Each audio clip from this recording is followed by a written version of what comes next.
नमस्कार मित्र आणि मैत्रिणींनो, स्वागत आहे तुमचं आपल्या श्री स्वामी समर्थ या चॅनलमध्ये।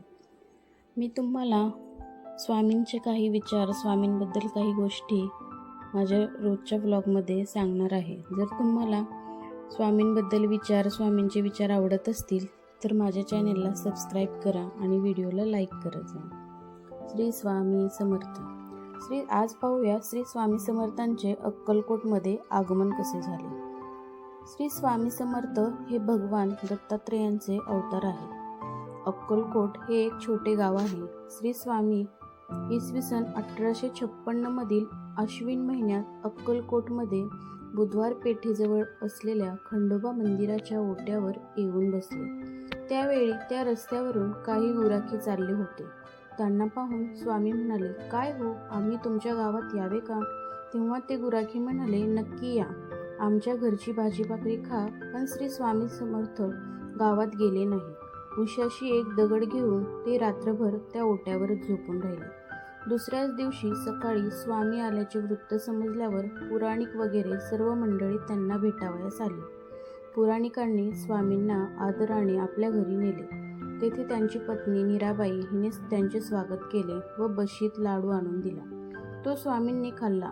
त्या उभयंताचे भाग्य उजळले। त्यानंतर स्वामी जवळच्या गणपती मंदिरात गेले। तेथेही स्वामींच्या दर्शनासाठी खूप गर्दी झाली। गावात एक साक्षात्कार साधू आल्याचे वृत्त समजताच अक्कलकोटचे मालोजी राजे आपल्या दाजीबा भोसले या कारभाऱ्यासह स्वामींच्या दर्शनास आले। त्यांनी स्वामींना नारळ हार अर्पण केला आणि अत्यादराने वंदन केले। तेव्हा स्वामींनी त्यांना स्वहस्ते श्रीफळ दिले आणि हार कारभाराच्या गळ्यात घातला। आपल्या जवळ असणारे कापाई वस्त्र, भगवी वस्त्र स्वामींनी मालोजी राजांच्या अंगावर घातले। या कृतीने श्री स्वामींनी जणू राजांना आपल्या कृपेचे वस्त्रच पांघरविले असे वाटले। अशा प्रकारे श्री स्वामींच्या कृपाप्रसादाने मालोजी राजे आणि दाजीबा भोसले धन्य झाले। त्यानंतर श्री स्वामी तेथून निघून नगरवेशीवर असलेल्या एका ओट्यावर जाऊन बसले। ते 3 दिवस काही न खाता बसून होते। चौथ्या दिवशी अहमद अली नावाच्या रिसालदाराचे लक्ष त्यांच्याकडे वेधले। त्याला स्वामींची चेष्टा करण्याची लहर आली। त्यांनी स्वामींना म्हटले, क्यों बाबाजी, हुक्का पिते हो? श्री स्वामी म्हणाले, हा जरूर, क्यों नहीं। तेव्हा त्याने अग्नी न घालता एक चिलीम स्वामींना दिली।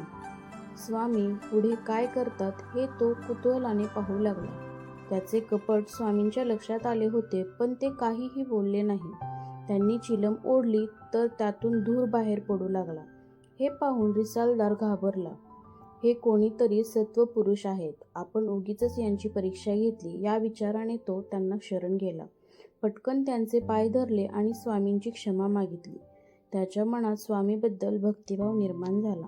असे स्वामींचे रोज काही नवीन विचार ऐकण्यासाठी कृपया प्लीज माझ्या चॅनलला सबस्क्राईब करा, लाईक करा आणि नोटिफिकेशन बटन बेल आयकॉनवर क्लिक करा। त्यामुळे स्वामींचे रोजचे व्हिडिओ आलेले सर्वात आधी तुम्हाला पाहता येईल। कृपया प्लीज चॅनलला सबस्क्राईब करा। धन्यवाद। श्री स्वामी समर्थ।